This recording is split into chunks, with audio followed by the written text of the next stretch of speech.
اعوذ باللہ من الشیطان الرجیم بسم اللہ الرحمن الرحیم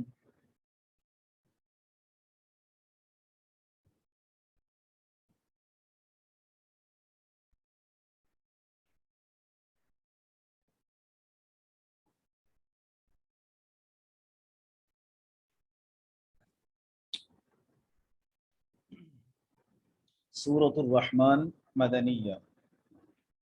سورہ رحمان مدنی ہے اور اس کا ترتیب مصحفی 55 اور ترتیب نزول اس کا 57 ہے۔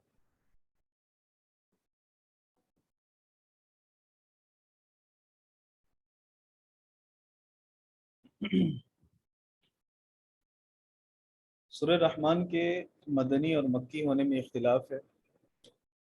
جمہور حضرات کی رائے یہ ہے کہ سورہ رحمان مکی ہے، اور بعض مفسرین کرام فرماتے ہیں کہ سورہ رحمان مدنی ہے۔ مولانا ادریس کاندھلی صاحب رحمہ اللہ تعالی نے معرف القرآن میں لکھا کہ مدنی ہے۔ امام قرطبی رحمہ اللہ تعالی نے تفسیر قرطبی میں چند دلائل ذکر فرمائے اور فرمایا کہ یہ مکی ہے، جس میں ایک دلیل یہ ہے کہ سیدہ اسماء بنت ابی بکر رضی اللہ تعالیٰ عنہ فرماتی ہیں کہ حضور علیہ الصلوۃ والسلام کو میں نے مکہ المکرمہ میں بیت اللہ کی ایک کونے میں سورہ رحمان پڑھتے ہوئے سنا۔ اور اس طرح حضرت جابر رضی اللہ تعالیٰ عنہ کی روایت بھی ہے۔ حضرت جابر رضی اللہ تعالیٰ عنہ فرماتے ہیں کہ حضور علیہ الصلوۃ والسلام نے سورہ رحمان کی تلاوت فرمائی اور صحابہ اکرام خاموش رہے کہ نبی کریم صلی اللہ علیہ وسلم نے فرمایا کہ تنبیہ حاصل کرنے میں یا اثر قبول کرنے میں جنات ان سے زیادہ آگے نکل گئے،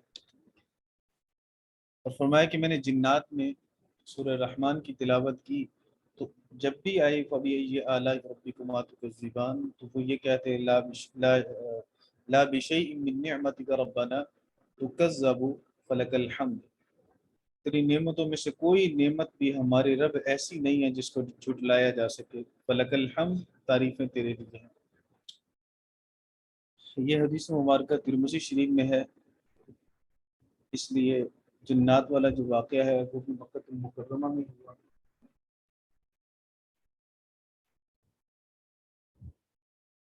اس وجہ سے راجح قول یہ ہے کہ یہ سورہ مبارکہ مکی ہے۔ مفسرین کرام فرماتے ہیں کہ نبی کریم صلی اللہ علیہ وسلم کی اس رہنمائی کے بعد سورہ رحمان نماز کے علاوہ جب تلاوت کی جائے تو پھر ہر آیت کے بعد یہ کہنا لا بشیء من نعمتک ربنا تکذب فلک الحمد، سننے والے کے لیے، سننے والا اگر ایسا کہے تو اسے سنت پر عمل کرنے کا اجر ملے گا۔ سورہ رحمان کا نام تو واضح ہے، رحمان ہے۔ رحمان کا معنی رحمت والا، رحمان اس ذات کو کہتے ہیں جس کی رحمت عام ہو، رحیم اس ذات کو کہتے ہیں جس کی رحمت تام ہو، مکمل ہو۔ رحمان وہ ذات ہے جو گناہ گار پر بھی اپنی رحمت کرتا ہے اور گناہ گار کے علاوہ مطیع اور فرما بردار پر بھی کرتا ہے۔ اس لیے لفظ رحمان، صفت رحمان کا تعلق دنیا کے ساتھ ہے۔ دنیا میں کوئی کافر ہو، عاصی ہو، نافرمان ہو، مشرک ہو، مکذب ہو، میرا رب ان سے اپنی نعمتیں چھینتا نہیں ہے، ان پر اپنی رحمت کو برابر جاری رکھتا ہے۔ پھر رحمت یوں بھی ہوتی ہے کہ اللہ توبہ کی توفیق بھی عطا فرماتا ہے، اور ہم بہت سارے گناہ کرنے کے بعد جب اللہ کی ذات عالیہ سے توبہ کرتے ہیں تو اللہ اس توبہ کو قبول فرماتا ہے۔ اس لیے رحمان اس سورہ مبارکہ میں اللہ کی چونکہ نعمتیں بیان کی گئی ہیں اور بڑی نعمتیں کثرت کے ساتھ بیان کی گئی، دنیا کی بھی، آخرت کی بھی، جنت والی نعمتیں بھی بیان کی گئی، اور دنیا میں اللہ رب العزت نے انسان کی تخلیق سے پہلے اور انسان کی تخلیق اور پھر تخلیق کے بعد جو نعمتیں اللہ تعالیٰ نے حضرت انسان کے لیے پیدا کی، ان سب نعمتوں کا اللہ نے ذکر فرمایا اجمالی طور پر، اور پھر وہ نعمتیں بیان کرنے کے بعد اللہ رب العزت نے فَبِأَيِّ آلَاءِ رَبِّكُمَا تُكَذِّبَانِ کا تکرار کیا۔ اس رحمت الہیہ کے ذکر کی وجہ سے یہ سورہ مبارکہ کا نام سورہ رحمان ہے۔ اس سے پہلے والی صورت ہم نے سورۃ القمر پڑھی، اور سورۃ القمر میں چند واقعات اللہ نے بیان کیے، اور ہر واقعہ کے بعد اللہ نے فرمایا فَكَيْفَ كَانَ عَذَابِي وَنُذُرِ۔ چونکہ ان واقعات کا تعلق عذاب کے ساتھ تھا، تو اللہ رب العزت نے تنبیہ کے طور پر، نصیحت کے طور پر، تذکیر کے طور پر فرمایا فَكَيْفَ كَانَ عَذَابِي وَنُذُرِ، کیسے ہوا میرا عذاب اور میرا ڈرانا۔ اور اس کے ساتھ ساتھ خلاق عالم نے قرآن پاک کی نصیحت کی طرف متوجہ کرتے ہوئے بھی فرمایا وَلَقَدْ يَسَّرْنَا الْقُرْآنَ لِلذِّكْرِ فَهَلْ مِن مُدَّكِرٍ کی آیت بھی بار بار ہوگی۔ تکرار کی وجہ یہی ہے کہ تنبیہ اور نصیحت بار بار ہونی چاہیے۔ قرآن کریم کا انداز مولانا خطیبانہ ہے، جیسے خطیب اور واعظ، اچھا خطیب، بہترین واعظ، الفاظ کا، مضامین کا انداز بدل بدل کے تکرار کرتا ہے تاکہ سامع کو بات سمجھائی جا سکے۔ قرآن کریم کا انداز بھی اسی طرح خطیبانہ ہے، اور قرآن کریم انداز بدل بدل کے ایک بات کا تکرار کر کے خطیبانہ انداز میں جملوں کو دہراتا بھی ہے، خطیبانہ انداز میں واقعات کو دہراتا بھی ہے۔ خطیبانہ انداز میں اللہ رب العزت مخاطب ہو کر واضح و نصیحت کے ذریعے سے مردہ ضمیروں کو بیدار کرتا ہے۔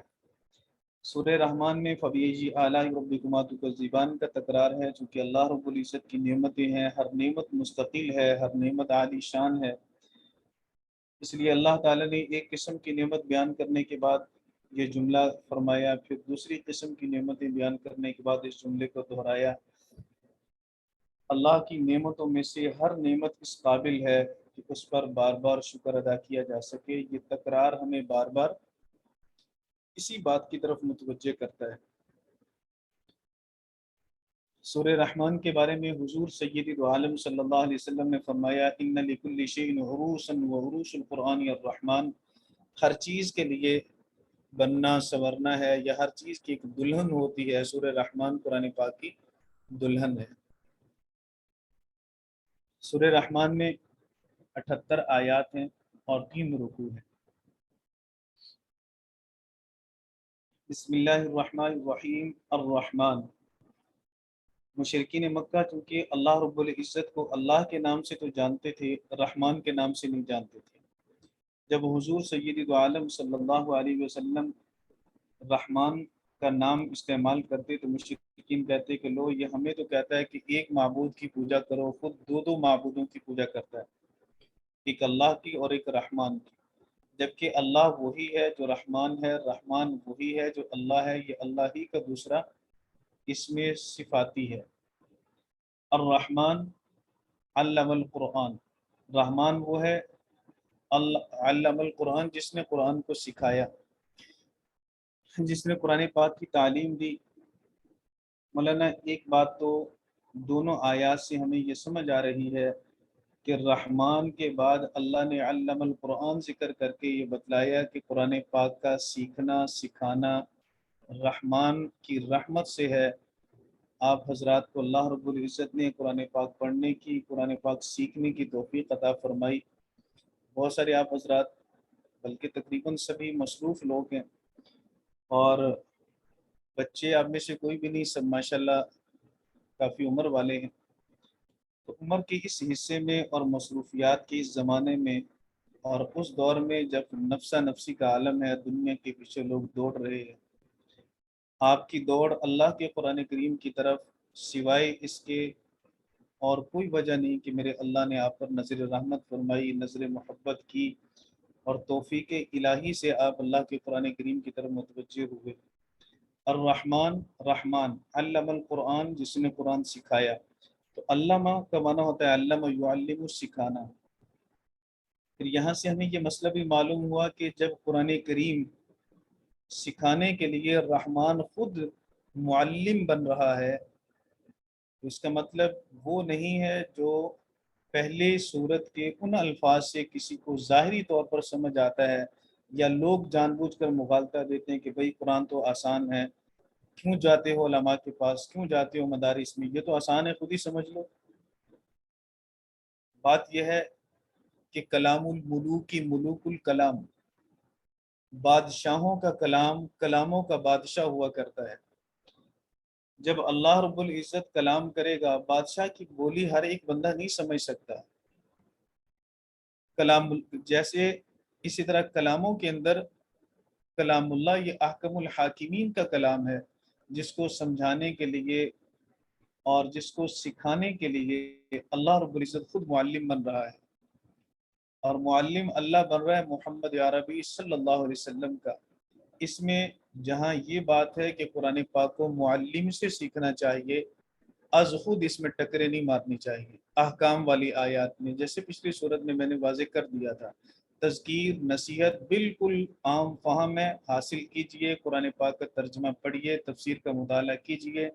آپ کو قرآن پاک کی اردو تفاسیر سے یا آپ کی اپنی زبان میں جو بھی ہو، کوئی انگلش جانتا ہے، کوئی اردو جانتا ہے، کوئی پشتو اور پنجابی جانتا ہے، تو مختلف زبانوں کے اندر تفاسیر لکھی گئی ہیں، آپ ان سے نصیحت حاصل کر سکتے ہیں، لیکن احکام والی آیات بہرحال معلم سے سیکھنی پڑیں گی۔ اس کے لیے از خود بندہ اس کو سیکھنے میں وہ سیکھ نہیں سکتا، اس کو مشکلات پیش آئیں گی۔ اس لیے علم القرآن، اللہ نے تعلیم دی۔ دوسرا سبق ہمیں یہ ملا، سیکھنا چاہیے۔ تیسری بات ہمیں یہ معلوم ہوئی کہ نبی کریم صلی اللہ علیہ وسلم براہ راست اللہ رب العزت کے متعلم ہیں اور اللہ ان کا معلم ہے۔ حضور علیہ الصلوۃ والسلام کی یہ خصوصیت ہے کہ دنیا میں حضور نے کسی کی شاگردی حاصل نہیں کی۔ دیگر انبیاء کرام میں سے بہت سارے انبیاء ایسے ملیں گے جو دوسروں کے شاگرد رہے دنیا میں، حضور علیہ الصلوۃ والسلام کی یہ خصوصیت ہے کہ انہوں نے دنیا میں کسی کی شاگردی نہیں کی، براہ راست اللہ رب العزت کے شاگرد ہیں۔ اس لیے علم القرآن، علم یعلم، یہ متعدی بدو مفعول ہوتا ہے، یعنی اس کے بعد دو مفعول آتے ہیں، اور لفظ کے ترجمے سے بھی یہ واضح ہوگا کہ دو مفعول ہونے چاہیے، کیونکہ علم القرآن، اس نے قرآن سکھایا۔ سوال ہوگا کس کو سکھایا، یہ دوسرے مفعول کا تقاضا ہے۔ قرآن کریم اللہ نے سکھایا، رحمان نے سکھایا، کس کو سکھایا؟ تو اس کے مفعول کے بارے میں ایک رائے مفسرین کرام کی یہی ہے کہ محمد صلی اللہ علیہ وسلم کو سکھایا، اور اس صورت میں یہ مشرکین کی اس قول کی تردید ہوگی جو مشرک کہا کرتے تھے کہ حضور علیہ الصلوۃ والسلام مکۃ المکرمہ میں موجود کچھ عیسائی اور یہودی غلاموں کے پاس جاتے ہیں اور ان سے قرآن پاک، ان سے کچھ تورات و انجیل کی باتیں سیکھتے ہیں، پھر اس کو عربی کے اندر کنورٹ کر کے آگے ہمیں پہنچاتے ہیں اور کہتے ہیں کہ یہ تو میرے رب نے مجھے ایسے کہا اور میرے اوپر وحی نازل ہوگی، تو یہ ان کی تردید ہے۔ دوسری بات یہ کہ علم القرآن من تشاء، اس کا محذوف مفعول نکلے گا، اور آیت مبارکہ کا مطلب یہ ہوگا کہ اللہ رب العزت نے من شاء، جس کو اللہ نے چاہا قرآن سکھایا۔ پھر اس صورت میں آیت مبارکہ کا مطلب یہ ہوگا کہ جسے اللہ رب العزت قرآن پاک کی تعلیم کی توفیق عطا فرما دے۔ بھائی یہ کس نے مائک کھولا؟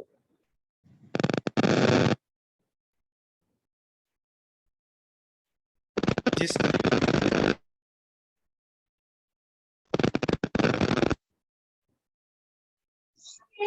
سر جی آپ بند کر دیں وہاں سے۔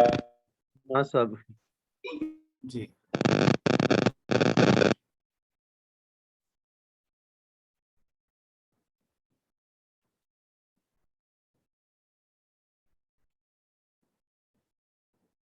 اللہ رب العزت نے جسے اللہ نے چاہا اسے قرآن سکھایا۔ تو بھائیو، اللہ رب العزت نے قرآن پاک سیکھنے کی توفیق آپ کو دی، تو آپ سمجھیں کہ اللہ کی مشیت اس وقت آپ کے ساتھ ہے۔ کتنی خوبصورت بات ہے کہ اللہ رب العزت نے چاہا کہ میں ان کو قرآن پاک سکھاؤں جو آپ سیکھ رہے ہیں۔ ہر ایک یہ سمجھے کہ میرے رب کی مشیت میرے ساتھ ہے اور میرا رب چاہتا ہے کہ وہ مجھے قرآن پاک سکھائے۔ 3-4 باتیں میرے خیال اس آیت کے متعلق ہوگی۔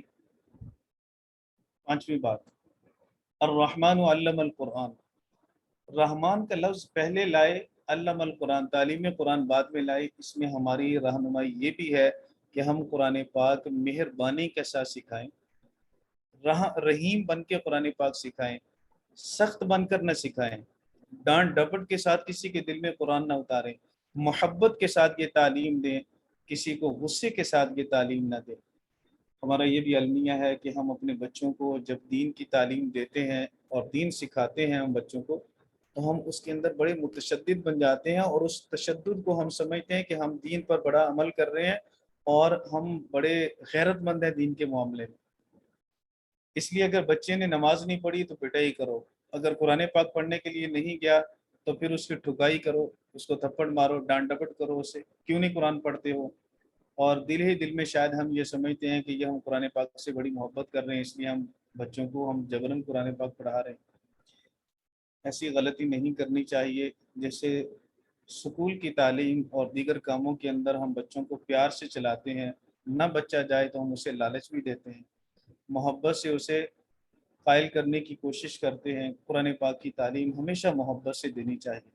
پڑھانے والوں کو بھی مارنا نہیں چاہیے، بڑا برا رواج ہے اور بڑی بری یہ روٹین ہم بعض مدارس کے اندر تھی، اب تو الحمدللہ تقریباً ختم ہوتی جا رہی ہے، کہ ڈنڈا مارنا اور پائپ کے ساتھ مارنا یا اس طرح کا تشدد کرنا، قرآن پاک کی تعلیم کو کبھی بھی تشدد کر کے نہیں دینا چاہیے۔ الرحمن علم القرآن، تعلیم قرآن سے پہلے اللہ نے صفت رحمان ذکر کی ہے، یہ ہماری رہنمائی کرتی ہے، محبت سے ڈالیے، اور محبت کے ساتھ جب قرآن پاک کسی کو سکھایا جائے گا تو وہ قرآن پاک ہمیشہ اس کے دل میں رہے گا۔ آپ محبت سے جب کسی کو نماز اور دین کی طرف لائیں گے تو وہ بچہ ہمیشہ نماز اور دین پہ رہے گا، وہ پھر آپ کی نگرانی کا محتاج نہیں ہوگا کہ جب ہمارے ابا جی دیکھیں گے تو تب ہم نماز پڑھیں گے، جب نہیں دیکھیں گے تو پھر دائیں بائیں نکل جائیں۔ نماز کی، قرآن کی، دین کی اہمیت ان کے دل میں ڈالیے، یہ اہمیت آپ ان کے دل میں جب ڈال دیں گے تو انشاءاللہ پھر وہ بچے دین کی طرف راغب ہوں گے اور اس پر انہیں استقامت کی توفیق بھی ملے گی۔ خلق الانسان علمہ البیان، دیکھیں تعلیم قرآن ہمارا مقصد تخلیق ہے، اور تخلیق انسانی اللہ نے بعد میں بیان کی، مقصد اللہ نے پہلے بیان کیا۔ وما خلقت الجن والانس الا لیعبدون، اللہ رب العزت نے جن و انس کی تخلیق عبادت کے لیے فرمائی، اور عبادت کی بنیاد قرآن کریم ہے، عبادت کا طریقہ قرآن کریم بتاتا ہے۔ عقائد کون سے ایسے ہیں جن کو بنیاد بنا کر آپ عبادت کریں گے تو آپ کی عبادت قبول ہوگی، قرآن کریم بتاتا ہے۔ وہ کون کون سے اعمال اور اقوال ہیں جن کے کرنے سے بندہ مردود ہوتا ہے اور اس کی عبادت بھی مردود ہوتی ہے، یہ سب چیزیں قرآن کریم بتلاتا ہے۔ اس لیے اس کو اللہ نے پہلے ذکر کیا اور تخلیق انسانی کو اللہ نے بعد میں ذکر کیا۔ گویا مقصد تخلیق اتنا اہم ہے کہ ابھی بندہ پیدا نہیں ہوا اور اسے پہلے بیان کیا جا رہا ہے۔ پھر اللہ نے تیسری بات بیان فرمائی، علمہ البیان۔ الرحمن تو اللہ کا نام ہے، علم القرآن پہلی نعمت، خلق الانسان وجود انسانی اللہ کی دوسری نعمت، علمہ البیان یہ تیسری نعمت ہے کہ اللہ نے اسے بیان بھی اللہ نے سکھایا۔ مفسرین کرام کی ایک رائے تو یہ ہے کہ الانسان سے مراد سیدنا آدم ہے، اور علمہ البیان میں بیان سے مراد وہ اسماء ہے جن کا ذکر سورہ بقرہ کے تیسرے رکوع میں اللہ رب العزت نے فرمایا وَعَلَّمَ الْآدَمَ أَسْمَاءَ كُلَّهَا، تو وہ اللہ تعالیٰ نے سارے اسماء سیدنا آدم علیہ السلام کو جو سکھائے وہ مراد ہے۔ دوسری تفسیر یہ ہے کہ خلق الانسان سے مراد مطلق انسان ہے، جن سے انسان مراد ہے، جتنے بھی انسان ہیں اللہ نے انہیں پیدا کیا اور پھر اللہ نے انہیں بولنا بھی سکھایا۔ جیسے اللہ رب العزت نے جانوروں کو بولنا سکھایا، جیسے اللہ نے جانور پیدا ہوتے ہی وہ جس نسل کا ہے اس کے طور طریقے اسے اللہ تعالیٰ سکھا دیتا ہے۔ انسان بھی اللہ رب العزت نے جب پیدا کیا تو انسان کو اللہ نے بولنے کا طریقہ بھی سکھایا، اپنا معافی ضمیر، جو دل کے اندر آپ کے خیالات اور جو دل کے اندر آپ کے نظریات اور سوچ موجود ہے، اس کو الفاظ کا لباس پہنا کر خوبصورتی سے کسی کے دل میں اتارنے کا سلیقہ اور ملکہ اگر انسان کو آ جائے تو یہ بڑے کمال کی بات ہے۔ اور اللہ رب العزت نے اس کو بطور نعمت کے بیان کیا، اور پہلے تعلیم قرآن بیان کر کے دوسری نعمت اللہ نے انسان کے لیے بیان کی کہ میں نے اسے بیان کرنے کا طریقہ بھی سکھایا۔ اس میں ہمارے لیے یہ رہنمائی بھی ہے کہ اگر اللہ نے آپ کو قوت گویائی دی، اللہ نے بولنے کا، سمجھانے کا، سمجھنے کا ملکہ دیا، اور اگر اللہ رب العزت نے آپ کو قوت بیان دی ہے تو اس کو قرآن پاک سیکھنے سکھانے کے لیے استعمال کیجئے، قرآن پاک کی اشاعت کے لیے استعمال کیجئے۔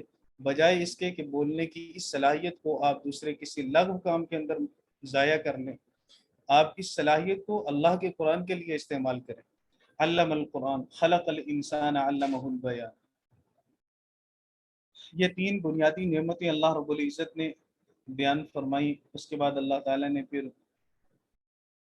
ارشاد فرمایا کہ الشمس والقمر بحسبان، سورج اور چاند بحسبان فی حسابی یجریان، مطلب یہ کہ دونوں اپنے حساب کے ساتھ وہ چل رہے ہیں، سورج بھی اور چاند بھی۔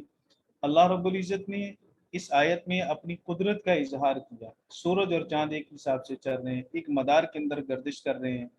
والنجم والشجر یسجدان، نجم سے مراد ایسے پودے جن کا تنا نہیں ہوتا، جس کو ہم بیل کہتے ہیں، جو درختوں پہ چڑھتی ہے، نیچے پڑی ہوتی ہے، تو بیل جس کے اندر تنا نہیں ہوتا، اور شجر اس کو کہتے ہیں جس کے اندر تنا ہوتا ہے۔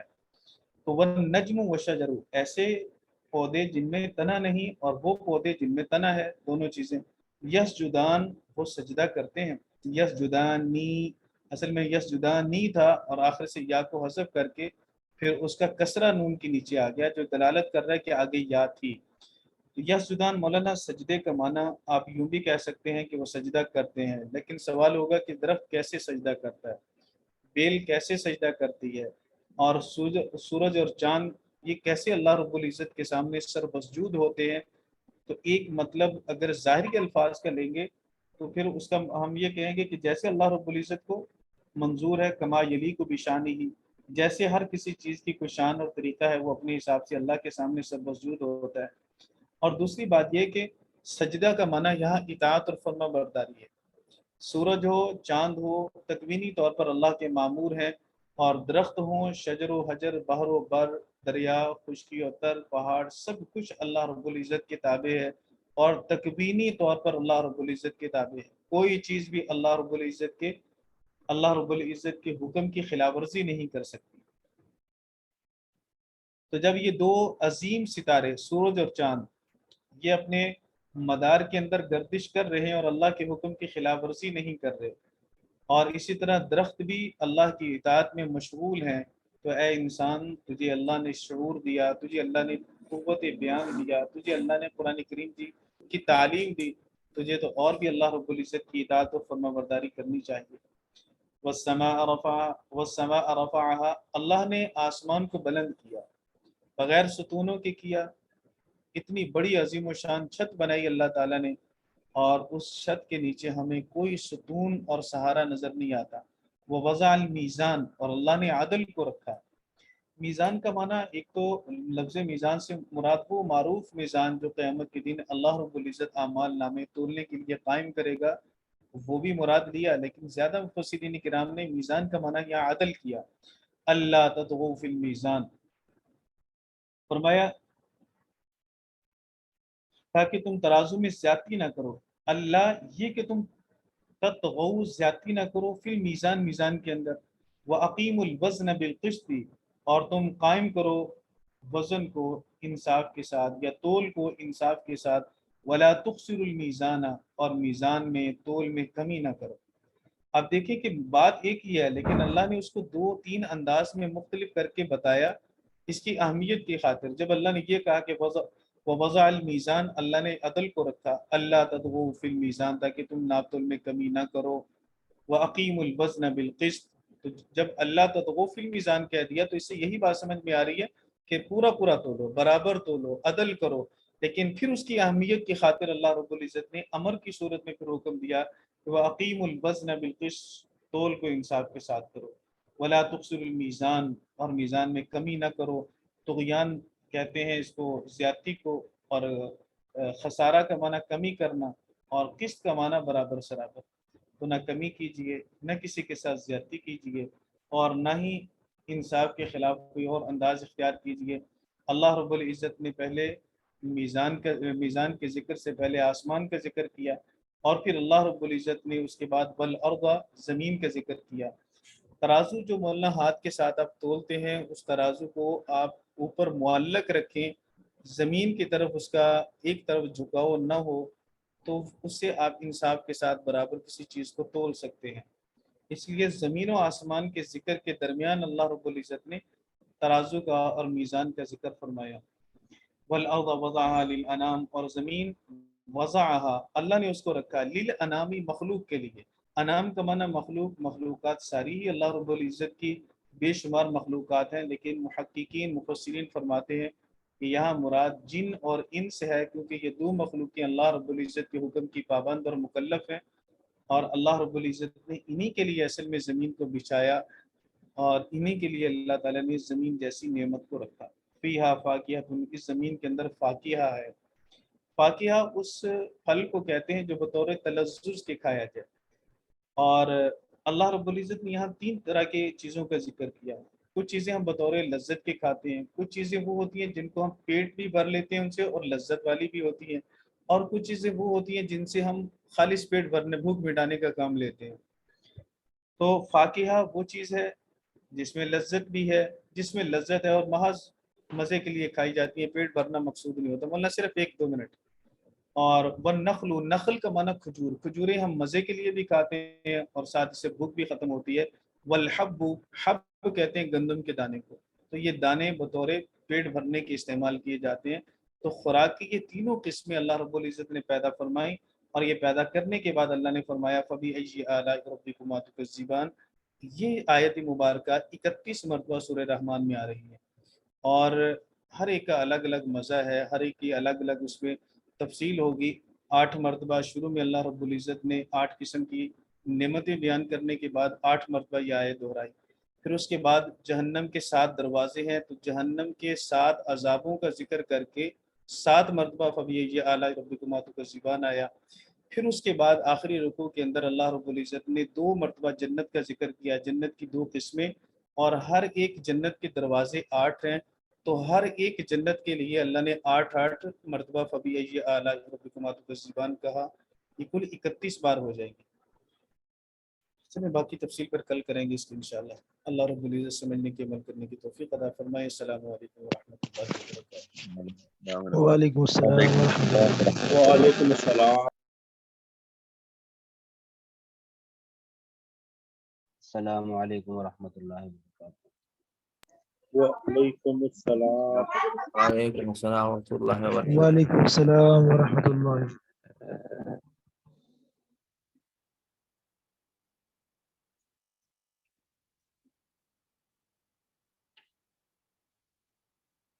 ہاں جی، کھول لیں کتاب جی، کہاں سے پڑھنا ہے؟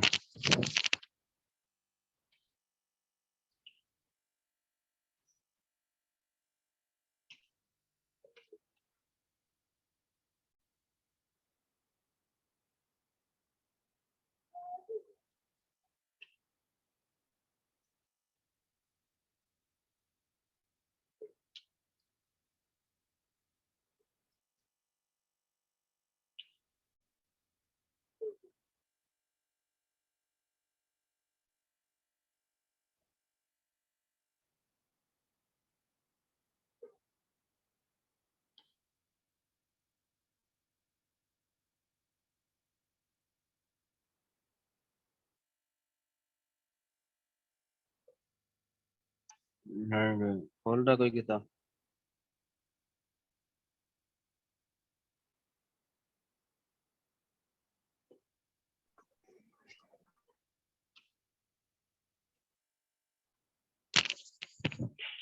یہ مجھ سے کسی نے کوئی سوال پوچھا تھا، وہ کوئی ہے کلاس میں جس نے پوچھا تھا پرسنل میں؟ کلاس کے اندر پوچھے ہیں کوئی اگر سوال ہے تو؟ پچھلے سبق کے متعلق کسی نے پوچھا تھا، یہ فصل نمبر 1 کے سبق کے متعلق عابدین؟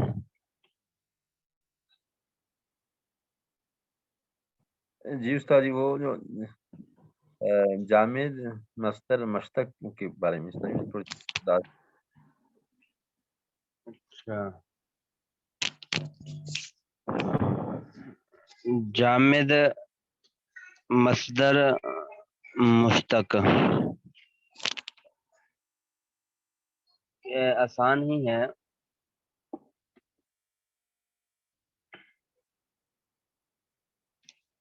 کوئی بھی چیز ہوتی ہے اس کی کوئی نہ کوئی اصل ہوتی ہے، وہ کسی سے بنا ہوا ہوتا ہے، یا بعض چیزیں ایسی ہوتی ہیں جو کسی سے بھی نہیں بنی ہوتی۔ اس کی مثال آپ عام زندگی میں لے لیں، اب لوہا ہے، اب لوہا کس چیز سے بنا؟ کسی سے بھی نہیں بنا۔ پانی ہے، کس سے بنا؟ کسی سے بھی نہیں۔ تو ایک خود ہی جو ہے نا وہ اصل ہے۔ اور پھر بعض چیزیں ایسی ہیں جو جیسے دروازہ ہے، اب لوہے کا دروازہ ہے تو لوہا، لیکن اس کے پیچھے اصل موجود ہے، یہ کسی سے نہ کسی سے بنا ہے، یہ ایسے ہی پیدا نہیں ہو گیا، اس کو کسی نے بنایا ہے۔ تو اسی طرح جو ہے وہ پھر بعض چیزیں ایسی ہوتی ہیں نہ اس سے کچھ بنتا ہے نہ وہ کسی سے بنتی ہیں، ہاں، نہ اس سے کچھ بنا نہ آگے جو ہے وہ کسی سے۔ اس طرح جو ہے نا وہ اسم کے اندر بھی جو ہے آپ نے 3 قسمیں پڑھی تھی اسم کی، تو اس کے اندر یہ تینوں تھی: جامد، مصدر، مشتق۔ جامد وہ اسم ہے جو نہ خود کسی لفظ سے بنا ہو اور نہ ہی اس سے کوئی اور لفظ بنتا ہو، جو چیز ہے وہی ہے، اس کے پیچھے اصل بھی کوئی نہیں ہے، وہ خود بھی کسی سے نہیں بنا، اور اس سے آگے جیسے آپ نے ابھی ضرب یضرب ضربن، ایک ضربن تھا، اب اس ضربن سے آپ نے جو ہے وہ سینکڑوں سیغے بنا لیے۔ ایک جو ہے فعلا تھا، اب وہ فعلا کو آپ نے پتہ نہیں کتنے سیغے بنا لیے، فعلا، فعلا، فعلو، فعلت، فعلتا، اس کا نہیں سینکڑوں سیغے اس کے بنا لیے۔ تو جامد ایسا نہیں ہے، جامد وہ ہے جو خود بھی کسی سے نہیں بنا اور آگے اس سے کچھ اور بھی نہیں بن سکتا۔ اب اس کی مثال جو ہے جو انہوں نے دی ہوئی ہے راجولن۔ اب راجولن جو ہے یہ آدمی کو بولتے ہیں عربی کے اندر، راجولن جو ہے اب یہ کس سے بنا ہے؟ اس کے پیچھے کوئی اصل موجود نہیں ہے۔ راجولن اگر آپ دیکھیں تو لفظوں کے اندر راجولن کے پیچھے کوئی اصل موجود نہیں ہے، راجولن جو ہے یہ راجولن ہی ہے، اور راجولن سے بھی آگے کچھ نہیں بنتا۔ ہاں، جمع اس کی آ جاتی ہے رجالن، لیکن اس سے کچھ آگے بنتا نہیں ہے، اس کی گردان نہیں چل سکتی۔ جیسے آپ صرف کے اندر گردانیں پڑھ رہے ہیں، اس کی گردان نہیں پڑھ سکتی، راجولا، راجولا، راجولو، راجولت، راجولتا، راجولنا، راجولتا، وہ گردان اس سے نہیں بن سکتی۔ تو وہ گردان جو ہے وہ یعنی کہ اس سے آگے کوئی لفظ نہیں بن سکتا اس سے، یہ ہے جامد۔ لیکن مصدر جو ہے وہ مصدر وہ کہتے ہیں کہ جو خود تو کسی سے نہیں بنا لیکن اس سے آگے پھر بہت ساری چیزیں بنتی ہیں۔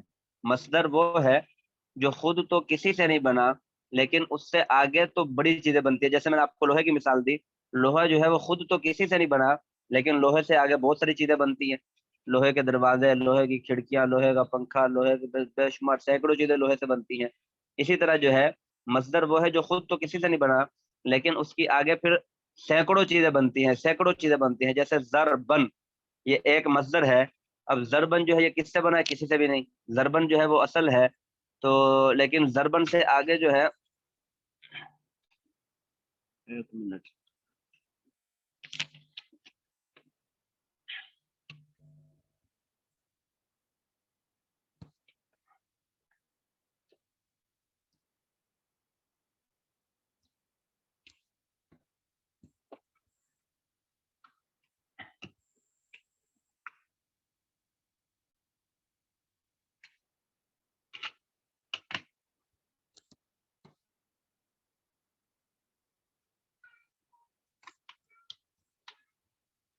ہاں جی کتاب شیئر کر دیں، میسج آیا کتاب شیئر کر دیں۔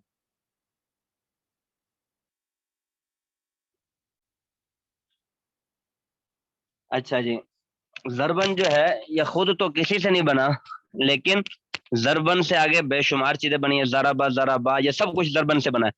یہ جتنی بھی گردانیں ہوتی ہیں یہ مصدر سے بنتی ہیں۔ جیسے فعلا، یہ فعلا کہاں سے بنا ہے؟ یہ پیچھے فعلن سے بنا ہے۔ فعل يفعل فعلا فهو فاعل وفعل يفعل فعلا فذاك، اس میں مصدر ہوتا ہے۔ مصدر کی پہچان میں نے آپ کو بتلائی تھی کہ مصدر کی پہچان جو ہوتی ہے وہ اس کے ترجمے کے اندر جو ہے وہ آخر میں نہ آتا ہے، نون الف زبر نہ، یہ نہ جو ہے یہ مصدر کی پہچان ہے اردو کے اندر۔ جیسے مثال کے طور پر اس کی میں آپ کو چند ایک مثالیں دے دیتا ہوں: سو نہ، کر نہ، مار نہ، کھا نہ، پی نہ، جانا، آنا ہے، رو نہ، پڑھنا، لکھنا، یہ جو آخر میں نہ آ رہا ہے نا، یہ مصدر کی پہچان ہے، یہ مصدر ہے. تو اب یہ لکھنا، اب اس سے کتنی چیزیں بن سکتی ہیں. میں لکھ رہا ہوں، آپ لکھ رہے ہیں، وہ لکھ رہا ہے، اس نے لکھا، میں نے لکھا، آپ لکھو، آپ جو ہے نے کیوں لکھا، میں نے اس وجہ سے لکھا. آپ اس سے کتنی چیزیں بنا سکتے ہیں، کتنے جملے بنا سکتے ہیں اس سے لکھنے سے، خالی لکھنے سے. تو اسی طرح جو ہے وہ پڑھنا، اب پڑھنا جو ہے یہ ایک مصدر ہے. اب اس سے کہاں سے بنا، کسی سے بھی نہیں بنا، لیکن اس سے آگے جو ہے وہ بے شمار جملے بنتے ہیں. میں نے سبق پڑھا، میں پڑھ رہا ہوں، آپ پڑھو، آپ نے کیوں پڑھا، آپ نے یاد. تو یہ مصدر سے آگے جو ہے نا، جیسے آپ نے اس کی گردان فعال والی پڑھی ہے تو میں نے اس کی آپ کو مثال دے دی. فعل، فعلا، فعلو، یہ ساری چیزیں جو ہے وہ فعلن سے بنی ہوئی ہیں. فعلن جو ہے وہ مصدر ہے. تو مصدر جو ہے یہ اسم ہوتا ہے، اس کے آخر میں تنوین بھی آتی ہے. ضرب یضرب ضربن، کوئی بھی صیغہ ہے اس کا مصدر نکالنے کے لیے وہ جو آپ کو میں نے کتاب بھیجی تھی گروپ کے اندر، مصباح اللغات، تو مصباح اللغات جو بھیجی تھی اس کو حل کرنے کا ایک طریقہ یہ بھی ہے. سب سے پہلے اس کا مصدر دیکھا جاتا ہے، اس کا حرف اصلی دیکھا جاتا ہے. یہ دو چیزیں آپ دیکھ لیں، حرف اصلی دیکھ لیں، اس کے حرف اصلی کتنے ہیں اور اس کا مصدر کیا آتا ہے. کوئی بھی ہے اس کو آپ صرف صغیر کریں گے تو اس کو آپ کو مصدر نکل آئے گا. آپ نے ابھی تک صرف صغیر مجھے لگ رہا ہے نہیں پڑھی، آپ جو ہے وہ دوسری گردانیں پڑھ رہے ہیں. صرف صغیر جو ہے وہ آپ نے مجھے لگ رہا ہے نہیں پڑھی. یہ جو کٹھی گردان آتی ہے ضرب یضرب ضربا فهو ضارب، یہ تو نہیں نا پڑھی آپ نے ابھی تک، کہ پڑھ لی ہے؟ نہیں نہیں استاد پڑھی جی. مولانا صاحب، وہ اینڈ بس پہ ہے. بس ماضی کی پڑھ رہے ہیں نا. تو یہ جو اس کو بولتے ہیں صرف صغیر، اور صرف کبیر یہ ہے. صرف صغیر جو ہے یہ آپ اگر مولوی اشرف صاحب نے نہیں پڑھائی تو آپ اپنے طور پہ اس کو آپ یاد کر سکتے ہیں. ہر گردان کا ایک ایک صیغہ لینا ہے. فعل یفعل، کیا اس کا نام ہے، فعل یفعل فعلا فهو فاعل وفعل یفعل فعلا فذاک مفعول ما فعل ما فعل ما يفعل ما يفعل لن يفعل لن يفعل لا يفعلن لا يفعلن لا يفعلن لا يفعلن. الامر من افعل لتفعل ليفعل ليفعل افعلن لتفعلن ليفعلن ليفعلن افعلن لتفعلن ليفعلن ليفعلن. والنهي عن لا تفعل لا تفعل لا يفعل لا يفعل لا تفعلن لا تفعلن لا يفعلن لا يفعلن لا تفعلن لا تفعلن لا يفعلن لا يفعلن. یہ پوری جو ہے نا وہ صرف صغیر. اس سے آگے اور بھی صیغے ہیں، فعل تعجب کے ہیں، اس میں ظرف کے ہیں، وہ سارے صیغے اس کے اندر آتے ہیں. تو یہ صرف سمجھانے کے لیے میں آپ کو بتلا رہا ہوں کہ صرف صغیر اگر پڑھ لی تو اگر ساری نہیں بھی یاد کرنی تو شروع والے 4-5 صیغے آپ یاد کر لیں، ابھی کم از کم وہ یاد کر لیں. تو کوئی بھی گردان ہے، ایک آپ نے یاد کر لیے 4-5 صیغے تو ساری گردانوں کے آپ کو آٹومیٹک یاد ہو جائیں گے. یہ نہیں ہے کہ ہر گردان کے علیحدہ علیحدہ یاد کرنے ہیں، تو اکثر گردانوں کے آپ کو خود بخود یاد ہو جائیں گے.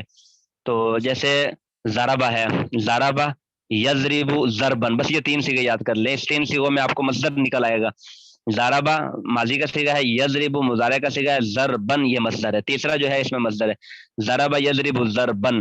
اسی طرح فعل یفعل فعلا.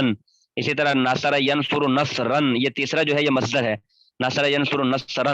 اور اسی طرح آپ مزید فی کے اندر چلے جائیں، اجتنب یجتنب اجتنابن، اب یہ اجتنابن جو تیسرا ہے یہ مصدر ہے.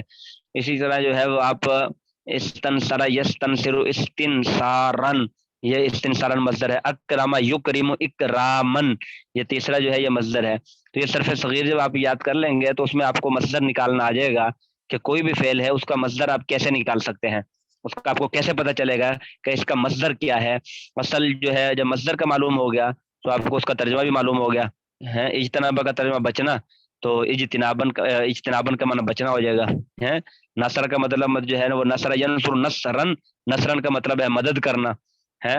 فعلن کا مطلب ہے کام کرنا، ضربن کا مطلب ہے مارنا ہے. اور اسی طرح جو ہے یہ سارا مصدر. تو سمجھ آ گئی مصدر کی تعریف، جو خود کسی سے نہیں بنا لیکن اس سے آگے بہت سارے صیغے بنتے ہیں. مشتق جو ہے وہ اس کو کہتے ہیں جو مصدر سے بنا ہو. اب مصدر تھا، مصدر سے جو ہے وہ آپ ظاہری بات ہے آگے جب چیزیں بنائیں گے تو اب یہ گردان کریں گے. ضربن مصدر ہے، اب ضربن سے آگے کتنے صیغے بنیں گے، وہ سارے کے سارے مشتق ہیں. جو مصدر سے چیز بنتی ہے اس کو مشتق بولتے ہیں. ضربہ، ضاربن، نصر، ناصر، یہ سارے جو ہے وہ اسم جو مصدر سے بنا ہو. اچھا یہ بات ذہن میں رکھیں، اسم ہے، مشتق جو ہے وہ اسم کو بولتے ہیں. یہ جو فعل میں یہ تھوڑی غلطی ہو گئی، اس کو آپ دوبارہ جو ہے نا وہ سمجھیں. یہ جو صرف صغیر میں نے پوری آپ کو بتلائی ہے نا، اس میں کچھ اسم بھی ہیں، سارے فعل نہیں ہیں. کچھ اس کے اندر اسم بھی ہوتے ہیں، جیسے اسم فاعل، اسم مفعول. اب یہ کس کا نام ہے، تیسرا جو صرف صغیر کے اندر میں نے آپ کو بتایا تھا مصدر ہے. چوتھا جو ہوتا ہے نا وہ فاعل ہوتا ہے. چوتھا ضربا یضرب ضربن مصدر ہے، مصدر کے بعد جو آئے گا وہ جو ہے وہ فاعل ہوگا. ضرب یضرب ضربن فہو ضاربن. اب یہ ضاربن جو ہے یہ اسم ہے، اس میں فاعل اس کو بولا جاتا ہے، کام کرنے والا. ضاربن مارنے والا. اچھا چوتھا جو ہے وہ اس میں فاعل آ گیا، اس کے بعد پھر آگے مضارع آ گیا. ضرب یضرب ضربن فہو ضاربن، آگے مجہول آ گیا. وضرب یضرب ضربن، پھر مصدر آ گیا. اب جو پھر مصدر آیا ہے، پھر مصدر کے بعد جو آئے گا وہ مفعول ہوگا. وہ مفعول بھی اسم ہے، اس میں فاعل، اس میں مفعول، پھر اس صرف صغیر کے آخر میں پھر سارے فعل ہیں. پھر اس صرف صغیر کے آخر میں جا کے وہ اس کے اندر آئیں گے اس میں اعلیٰ، اس میں ظرف، اس میں مبالغہ، اس میں تعجب، افعال التفضیل، اس میں تفضیل. یہ سارے جو ہے وہ پھر آخر میں جا کے یہ کچھ اسماء ہیں. اس میں تفضیل کیا ہے، ہاں جی یہ سارے پھر اسماء ہیں. تو باقی سارے فعل ہیں، اور اسم فعل کی تعریف تو آپ نے پڑھی ہوئی ہے. اب صرف مصدر سے جو فعل بنتا ہے اس کو مشتق نہیں بولتے ہیں. جیسے مثال کے طور پہ ضربن سے ضربہ بن گیا، ضربہ بن گیا، ضربو ضربت ضربتا ضربنا ضربتا، یہ سارے اس میں کوئی بھی مشتق نہیں ہے. مشتق وہی ہوگا جو اسم ہوگا. جیسے مثال دے دی میں نے، یہ سارے اسماء جو ہیں اس میں فاعل ہو گیا، اب یہ اسم ہے، یہ ظاہری بات مصدر سے بنا ہے. اب یہ اس میں فاعل کا صیغہ جتنے بھی آئیں گے، ضاربن، ضاربانی، ضاربون، ضاربتن، ضاربتانی، ضارباتن، یہ 6 صیغے اس میں فاعل کے ہیں. تو فاعل، فاعلان، یہ آپ نے پڑھ لیے ہیں اس میں فاعل کے صیغے، یہ بھی نہیں پڑھے ابھی تک؟ ہاں جی اس میں فاعل کے صیغے تو پڑھ لیے ہوں گے نا آپ نے، کہ نہیں پڑھے ابھی تک؟ آواز ہی نہیں آ رہی، میری آواز آ رہی ہے؟ حاجی ابھی نہیں پڑھے. اس میں مفعول کے بھی نہیں پڑے ہوں گے. مضروب، مضروبانی، مضروبون، تو مضروبتن، مضروبتانی، مضروباتن، وہ اس میں مفعول کے ہیں 6 صیغے، اور 6 ہی صیغے اس میں فاعل کے ہیں. یہ اس کو مشتق بولتے ہیں. پھر اس کے بعد جو اس میں تفضیل کے صیغے آ جاتے ہیں، پھر اس میں تعجب کے صیغے آ جاتے ہیں، اس میں مبالغہ کے صیغے آ جاتے ہیں. تو یہ تھوڑے تھوڑے صیغے ہیں. یہ جو پہلے اپنے ماضی کے پڑھ رہے ہیں نا، ماضی اور مضارع کے 14 صیغے پڑھتے ہیں نا، لیکن ان کے یہ 6 صیغے ہیں. اس میں فاعل کے 6 صیغے، اس میں مفعول کے، اور اسی طرح پھر آگے جا کے تو اس سے بھی کم آ جاتے ہیں، 3 صیغے آ جاتے ہیں. اس میں تعجب کے 3-4 صیغے آتے ہیں، اس میں تفضیل کے 3-4 صیغے آتے ہیں، اور اسی طرح جو ہے وہ 3-4 صیغے. یہ سارے اسم ہے، اس کو مشتق بولتے ہیں. کیوں مشتق بولتے ہیں؟ کیونکہ یہ مصدر سے بنے ہیں. ہاں جی سمجھ آ گئی. اچھا جی ابھی سبق کی طرف توجہ کر لیں تھوڑے سے.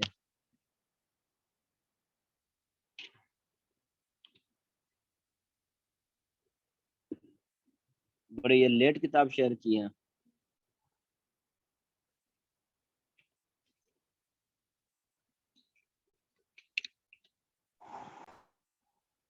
استاد جی یہ ہمارا سبق چل رہا ہے، آپ وہ تھوڑا سا بات کر رہے تھے، کیونکہ علم الناف کی کتاب ادھر میرے پاس پتہ نہیں ڈیلیٹ ہو گئی ہے کہ مل نہیں رہی تھی، تو وہ میں دوسرے موبائل سے اپنے موبائل پہ شیئر کر رہا ہوں. تو یہ علم الصرف کی میں نے اسی شیئر کی، آپ اس موضوع کو پڑھا رہے ہیں. یہ اس میں ظرف بھی ہے، اس میں تفصیل بھی ہے، اسی طرح اس میں مفعول بھی ہے. یہ والے آپ بتا رہے ہیں، یہ جو ان سے ہاں تھوڑے جی ہاں تھوڑے جی سیکھے بالکل، ہیں. ہاں بالکل، یہ 6 صیغے ہیں، اس کے ترجمے نیچے لکھے ہوئے ہیں. تو یہ ہے، یہ سارے اسم ہے، فعل نہیں ہے، یہ اسم ہے سارے. اس میں مفعول، کام جس کے اوپر کام کیا جائے، یعنی کہ کوئی کام جس کے اوپر کیا ہے. جیسے مثال کے طور پہ ضاربن کا مطلب ہوتا ہے مارنے والا. اب ظاہری بات ہے کسی نہ کسی کو تو مار پڑی ہے، اب جس کو مار پڑی ہے اس کو مضروبن بولیں گے، جس نے مارا ہے اس کو ضارب بولیں گے. ضارب مارنے والا، اچھا مضروب مار کھانے والا. یہ اس میں کوئی ہاں چیز پوچھنی تھی، ہاں جی اس میں ایک اور چیز پوچھنی تھی ہاں کہ جی ہاں یہ جی آگے جو یہ آگے ہیں، اب اس میں انہوں نے یہ اس میں ظرف میں مفعل، مفعلانی، ہاں اس میں یہ مرد عورت کے لیے، دونوں کے لیے، مذکر مونس کے لیے، یہ دونوں کے لیے. ہاں جی اس میں تو وہ جو اس کا نام ہے مذکر مؤنث کا چکر ہی نہیں ہے، کیونکہ یہ تو جگہ کو بولا جاتا ہے نا، کام کرنے کی جگہ کو بولا جاتا ہے. یہ جو ہوتا ہے ایک وقت یا ایک جگہ کام کرنے کی. اب جگہ تو مذکر مؤنث نہیں ہو سکتی، اس میں کام کرنے والے مرد کو نہیں دیکھا جاتا بلکہ اس جگہ کو دیکھا نہیں جاتا ہے. مثال اس جگہ پہ جو کام کریں گے